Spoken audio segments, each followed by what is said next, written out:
Isa na namang Tagum Paraiso ang pupuntahan natin para mag-motocamp. At ngayon ay hindi na tayo nag-iisa. Pero kahit meron ng mga kasama, ay di pa rin tayo ligtas sa problema. Tayo, mga kaibigan. Flat yung ating motor. Huwag na nating patagalin pa. Kung motocamping adventure ang hanap nyo, tara samahan nyo ako sa aking kwento. You'll be just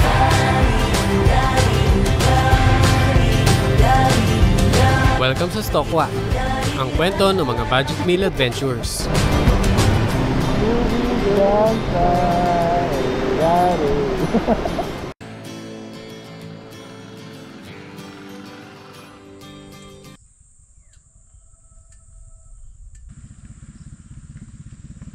Welcome sa isa na namang motocamping episode. Nandito tayo sa bayan ng mga kuneho sa Pangasinan, sa Bani, Pangasinan. This time tatlo tayo. May bago tayong kasama, si Albert. Hi mga ka-Stokwa. Na-meet natin sa Maliko last time na nag-camp tayo doon. Siyempre, si Teacher Ellie. O ayan na, sinama ko na. Hanap kayo ng hanap. Teacher nga nagtatrabaho sa weekdays Kaya weekends lang kami. Eto, papasok na naman tayo sa isa na naman Tagum Paraiso. First time namin lahat dito, nakita ko lang sa mapa. At wala siyang pangalan. Ganun lang naman ako maghanap ng mga spot Tingin sa mapa, tapos sipat-sipat kung merong trail. Kung walang trail, titignan pa rin kung meron talaga o wala. Tapos yun, titignan kung pwedeng maispatan. Ganun lang. Saka tinitignan ko lagi walang mga kubo, para sigurado ako na wala siyang bayad. Madalas kasi pag may kubo, syempre may entrance doon, o kaya bawal pumasok dahil private property. So itong tinignan natin, walang kubo. Sana pwede.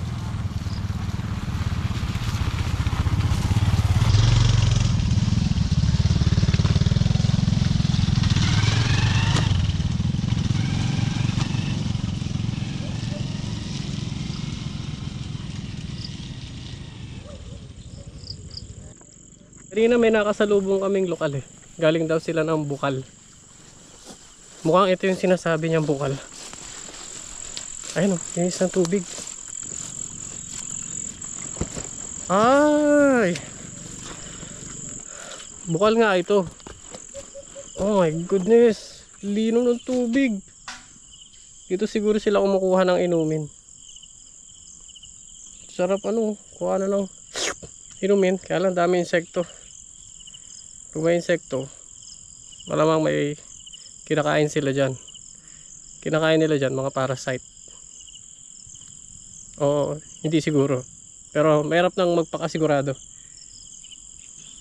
Pwede siguro kuha dyan tapos makuluan. Hindi na ng tubig, bukal talaga siya. Siguro kung palakihin pa nila to, pwede ng swimming pool tapos gawing tourist spot.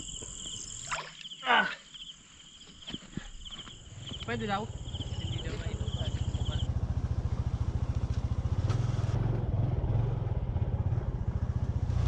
So far lahat ng paliko na nakikita namin ay may bakod. Kaya hindi kami pwedeng basta-bastang pumasok.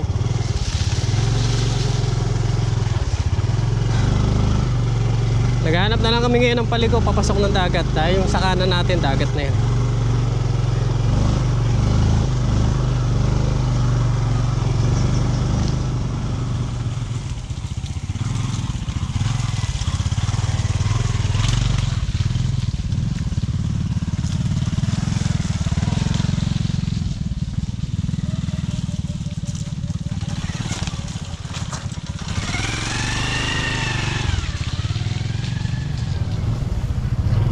Oh, ganda.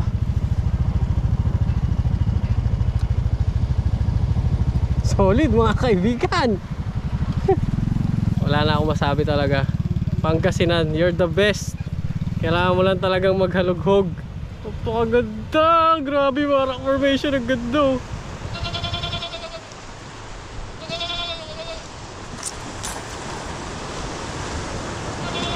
Kinausap ko yung lokal na nadatnan namin at tinanong kung nagpaparenta sila ng cottage sa mga pupunta dito. Sabi nila eh, wag naman kami magpaparenta, nakakahiya, hindi maganda yung kalsada, sabi nila ganun. At natuwa ako dun sa sagot ni tatay. Napakababa ng loob niya, hindi siya yung, alam mo yung pag may opportunity, gagawin ang lahat para masulit niya yung opportunity.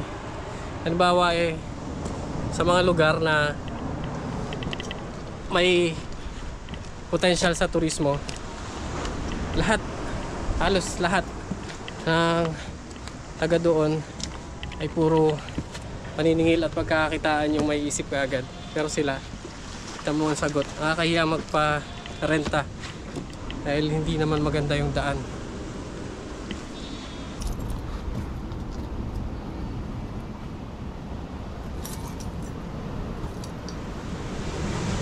Ganda oh.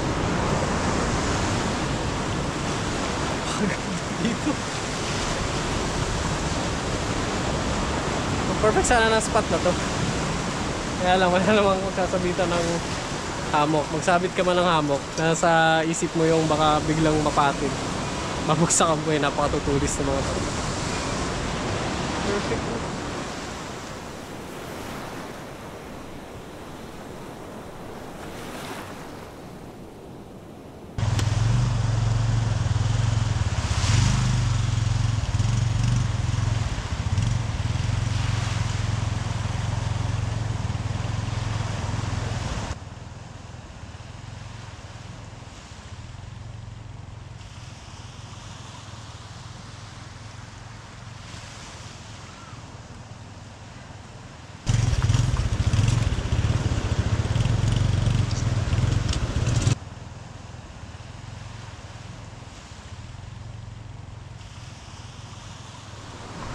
Kung tutusin, pwede naman kami dun sa unang pwesto.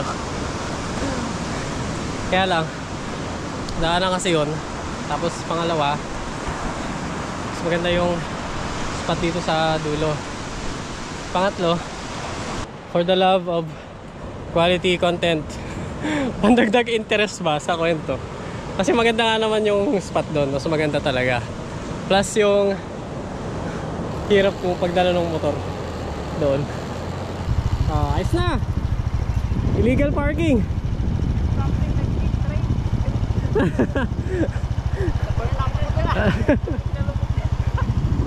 Ano kaya pa? Akala ko pa naman, graduate na tayo doon sa hirap sa Maliko. Walang katapusan yan. Agad tayo magkasama. Lagi yan, meron. Ito pala yung chill ride. Scam ako ah. Scam si Albert.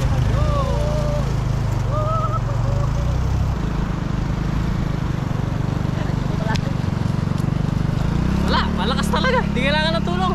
Malakas yan, kaya niya yan.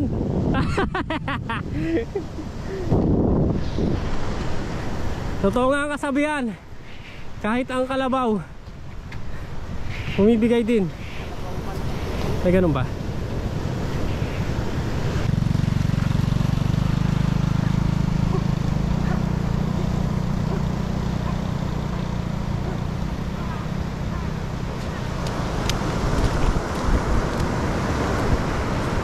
Parang kung may lagnat na ewan. Init ang katawa ko.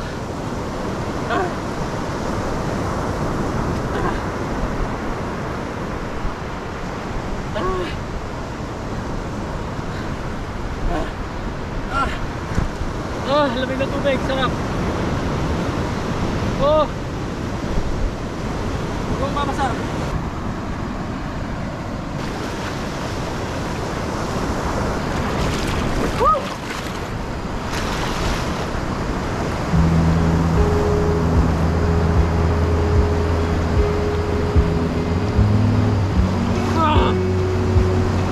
Oh, sarap.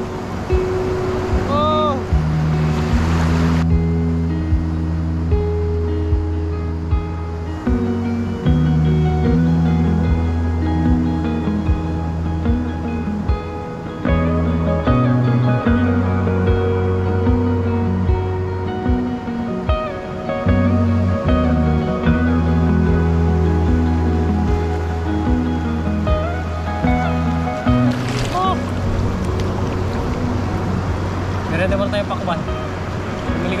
sa daan sa Bani.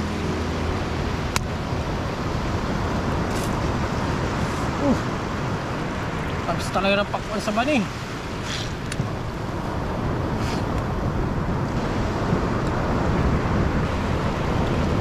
Sabihan niya yung alon, no? Oh, nakaalpas siya doon sa bato. Galing. Bato kasi yan dyan eh. Technical lang sila dito. Kasabayan lang yung alon para yung propeller hindi tumama sa bato.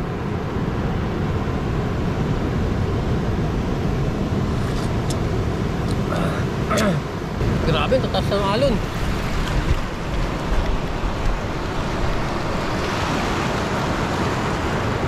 Mabuti na lang yung breakwater dito mahaba, malayo sa Pampang. Kaya yung malalakas na alon na haharang kagad pagdating dito sa pwesto natin, wala na, pandak na yung mga alon. Hindi kagaya ng mga nakakatakot na naglalaki yung alon na yun. Oh, grabe. Tapos lalamunin ka niya pabalik sa malalim. Sarap dito magdala ng ano, pamana. Next time pamana sa goggles. Basta ka mga karagatan ng Agno, may mga ganitong breakwater na ano, pinapamahayan ng mga fishlings. Pag gabi, malalaking isda umaabot dito kasi tumataas yung tubig. Kaya ang daming namamana sa mga butas-butas na yun.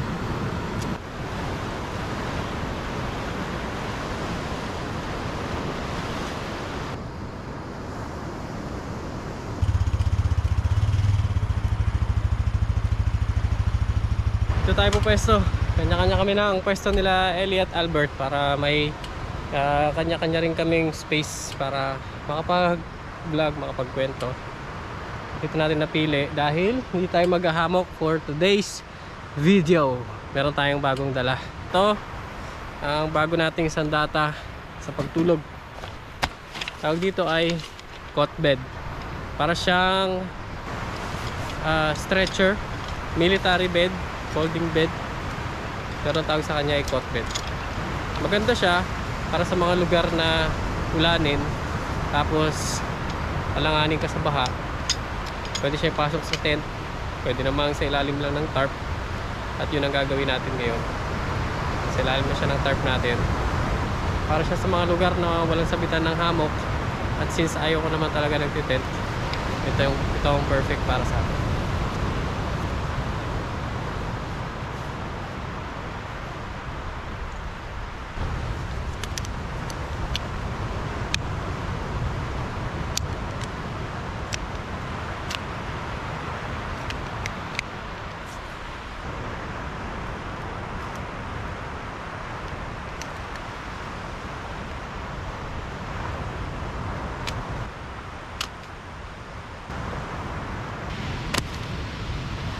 Pinakamadaling paraan pagkabit ng mga paa, base sa aking 5-minute experience nung una ko siyang sinubukan, ay itayo mo siyang nakaganito. Saka mo ngayon i-push pababa yung leg, at huwag kang mag-alala kung mababali siya dahil hindi siya mababali. Mukha lang siyang mababali, kakatulak mo, pero hindi siya mababali. Matigas siya. At gawin mo yon sa natitirang mga paa.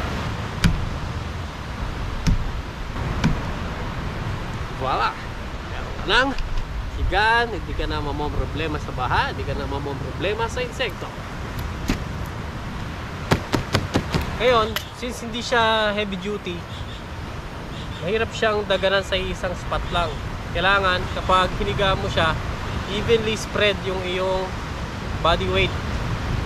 So ang tamang paghiga dito para tumagal siya at hindi agad masira, kailangan higaan muna sa lapag.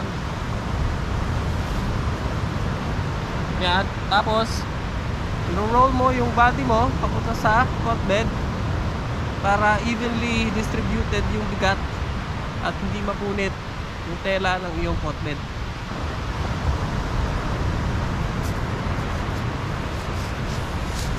Yan. Tapos syempre, ganun din kapag bababa ka, para hindi ka agad bumigay yung isang spot. Kasi hindi naman to heavy duty and China made dito. Nasa na natin hindi siya matibay. Kailangan ng paglabas o pagbaba sa beds ay parol din.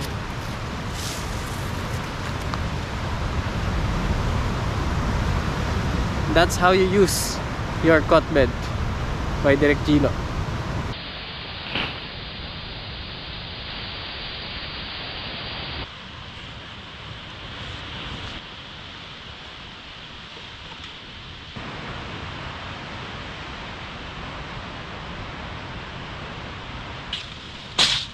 So sa ibabaw ng ating cot bed, mapapansin nyo pala may dala akong kulambo. Hindi pa ako nakabili ng kulambong pang camping eh.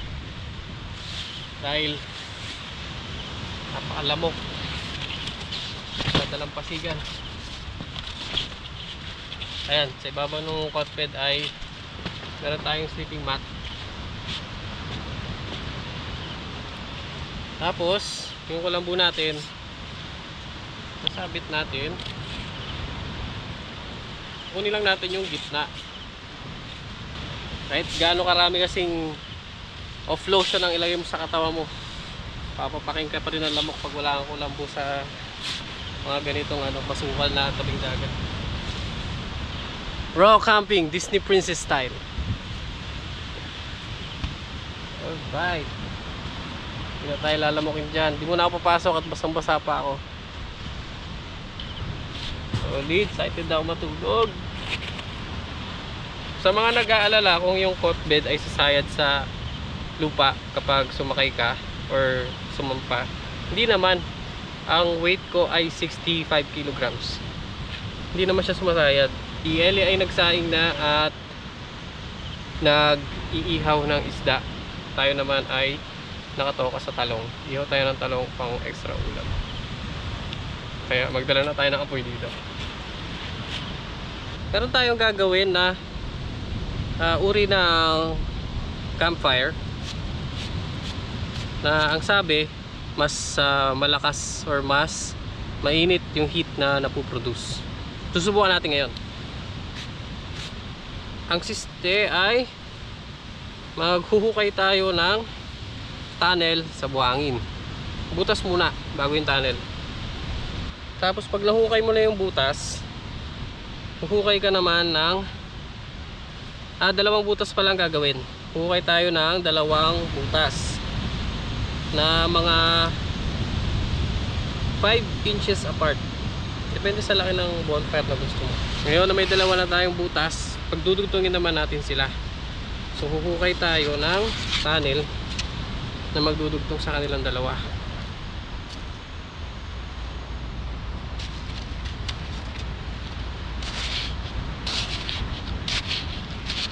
Ngayon, na magkadugtong na yung dalawang butas, lalagyan natin ng gatong sa isang butas. Tapos yung isang butas ay bakante lang. Siya mismo yung magme-maintain sa sarili niya sa pamamagitan ng paghigot ng hangin mula dito sa tunnel sa kabila. Mula dito sa butas through the tunnel. Hindi ko alam kung totoo yun. Pero sa mga napanood ko naman, effective. Hindi ko alam kung ginawa ko ng tama. Kaya malalaman natin kung effective talaga siya kapag ginawa ng mali. Nagbabaga nga siya. Nagbabaga siya kagaya ng kapag direkta mo siyang pinaypayan.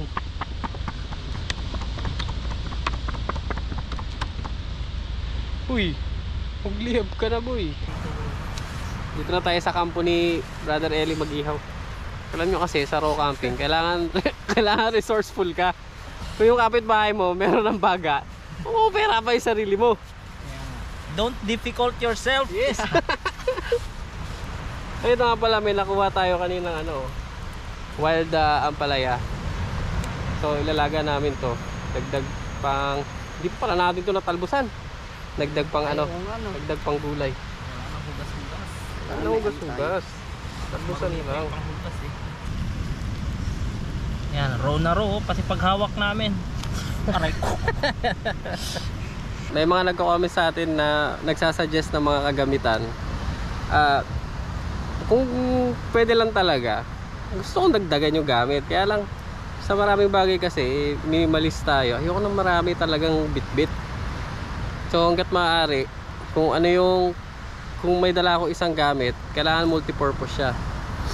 Halimbawa, yung kutsilyo, panghiwa, pang chop, pang balat, parang lahat yun gamit ng kutsilyo.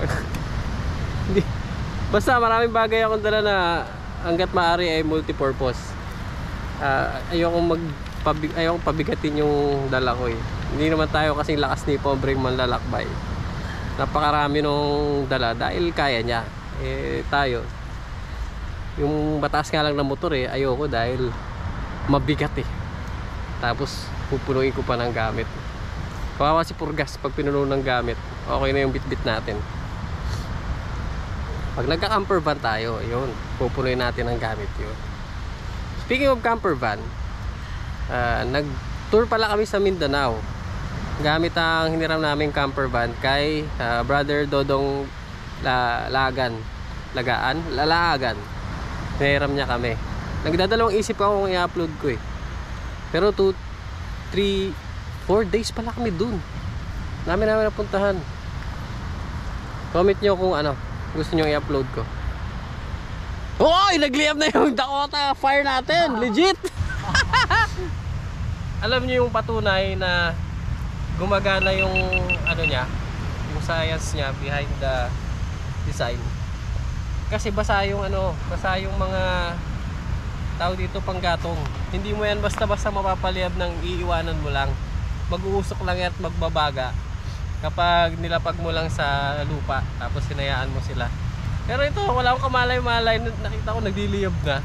So effective talaga siya. Maganda siyang pangpaliyab ng mga basang panggatong versus dun sa ginawa natin nung nakaraan. Tingnan natin kung merong kala mo binubugahan siya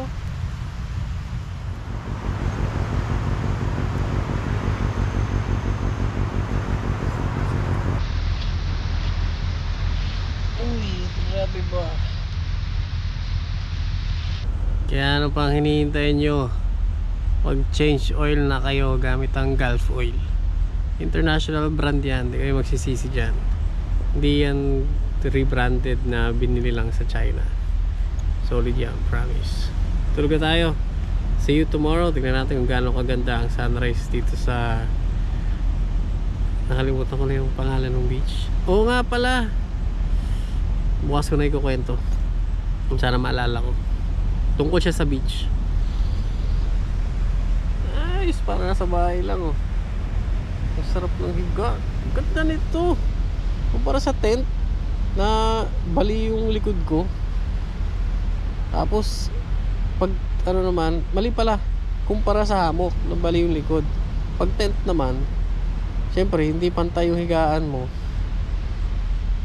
Ganda. Cot bed for the win. Buti na na-discover ko talaga to. Sarap ang tulog natin ito. Kahit mag-ikot-ikot ko. Sarap. Yung kulambu na lang talaga Although okay din siya kasi sigurado walang makakapasok. Pero kailangan lightweight na kulambu. Bibili tayo ng manipis na kulambu. Yung pang Disney princess talaga. Okay, good night. See you tomorrow.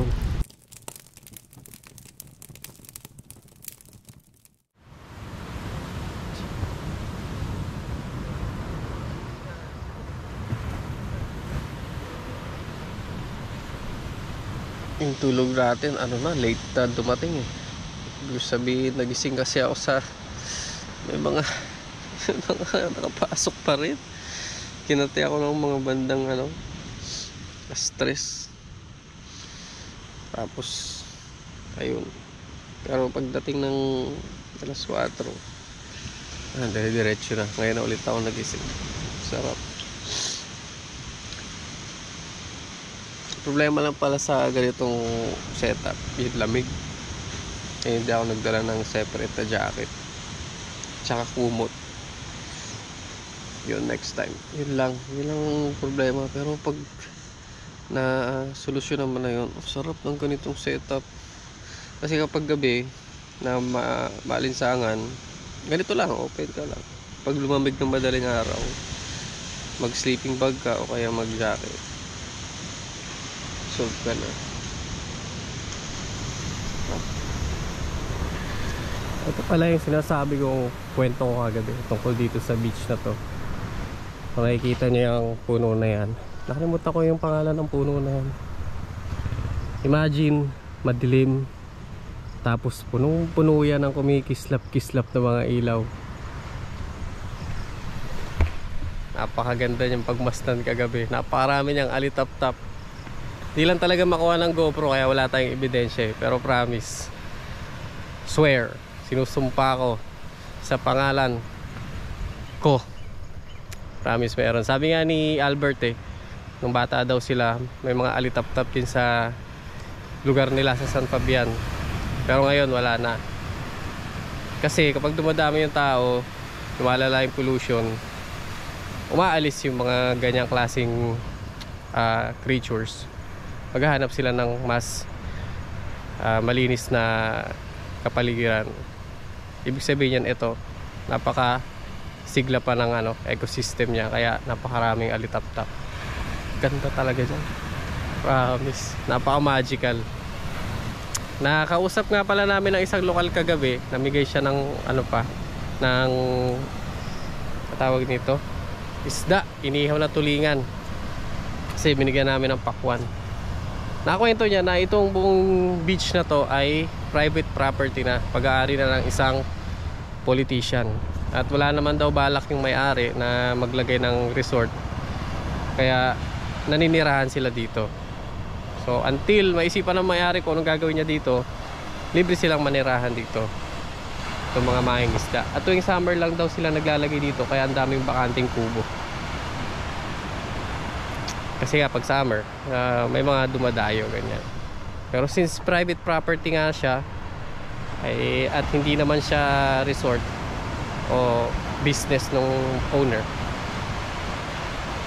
mas lalo hindi natin siya pwedeng ipagkalat. Yung mga nakakaalam lang talaga ang makakapunta dito.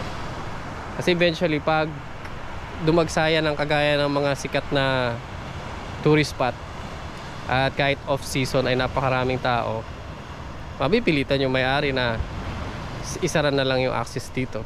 Pati yung mga lokal na naninirahan dito para madali makapangisda, baka mawala pa sila ng tirahan. So for the greater good, hindi talaga natin ilalabas yung location nitong lugar. Problema tayo mga kaibigan.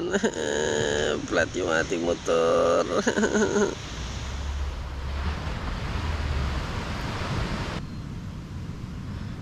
Bali, tinimbang ko yung pagod, yung risk na baka pag napasukan ng buhangin yung interior, kapag pinombahan na, kumaskas yung mga buhangin sa interior, yung sa axle, baka mapasukan ng mga buhangin, napakatigas ng buhangin, pwede niya i-grind yung metal. So sa labas na lang, pabombahan na lang muna natin.